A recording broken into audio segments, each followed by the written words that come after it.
Buri munsi uba uri kubaka cyangwa urimo urasenya ejo hazaza hawe. Kandi ikibabaje ni uko utabizi. Menya ibi bintu bitanu kandi ubikurikize ntuzicuza mu buzima bwawe. Ikintu cya mbere ushobora kubura mu buzima bwawe ukazabaho wicuza ni igihe. Igihe ni umutungo w'agaciro gakomeye cyane. Nubwo wumva ko ufite igihe gihagije imbere yawe, uko imyaka igenda ishira niko ugenda ubona ko usigaranye gikeya. Tangira kugendera ku ntego zawe kandi ukoresha igihe cyawe neza. Muhanga umwe niwe wigeze kuvuga ngo buriya igihe nicyo kintu ushobora gutakaza ntukigarure na rimwe.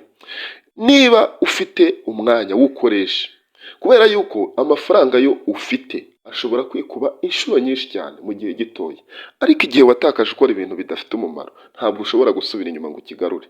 Rero rekeraho gutakaza igihe cyawe. Ikintu cya kabiri ugomba kumenya ni uko imyitwarire yawe y'ubu ngubu ariyo igena ejo hawe.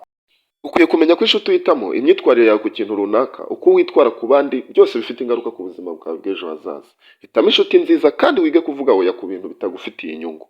Niba utekereza ko ugomba kujya ufata umwanzuro kubera abandi, menya ko uzabaho ubuzima bwawe wicuza. Ariko ibi wabihindura ukajya uvuga oya mu gihe ibintu bitagufitiye inyungu, ugakora ibigufitiye inyungu, kabone n'ubwo abandi baba babikurikiye wowe ukaba wabireka. Ikintu cya gatatu ugomba gushyiramo imbaraga ni uguhora wiyungura ubumenyi. Ukwiye kumenya ko kwiga nta gihombo kirimo, gusoma ibitabo nta gihombo kirimo, ahubwo ni umutungo w'ahazaza. Ikindi kandi menya ko nubwo ubumenyi bw'ishuri ari bwiza, ubumenyi bw'ubuzima nabwo ari bwiza. Iga kubana n'abandi. Ikintu cya kane kigomba kukuranga ni ukudatinya gutangira ikintu ngo ni gito. Buriya every champion was once a beginner. Means what? Ko buri muntu wese ubona wagezeyo yigeze gutangira, yigeze kuba afite ibintu bikeya, ataramenyekana, atarakora ibintu birenze. Nawe rero witekereza ko ibyo bintu byawe ari bikeya, ni bikeya umwanya wa none, ariko se ejo uzi icyo byabyara? Tangira nonaha wivuga ngo ni bike. Icya gatanu ari nacyo cya nyuma kandi cy'ingenzi kurusha ibindi ni ukwigirira icyizere. Iyi si yo igerageza kukwereka ko udashoboye, ko wibeshye. Gusa nukora cyane ndakwizeza ko intego zawe uzazigeraho. Ibintu byose bakubwira bizarangira babonye ko bibeshye. Wowe ugira icyo ukora, wabikora kandi neza cyane.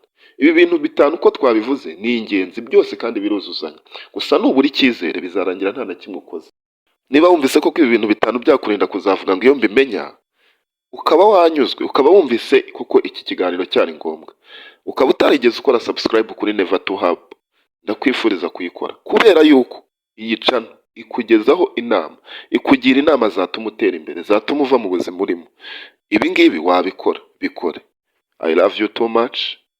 See you.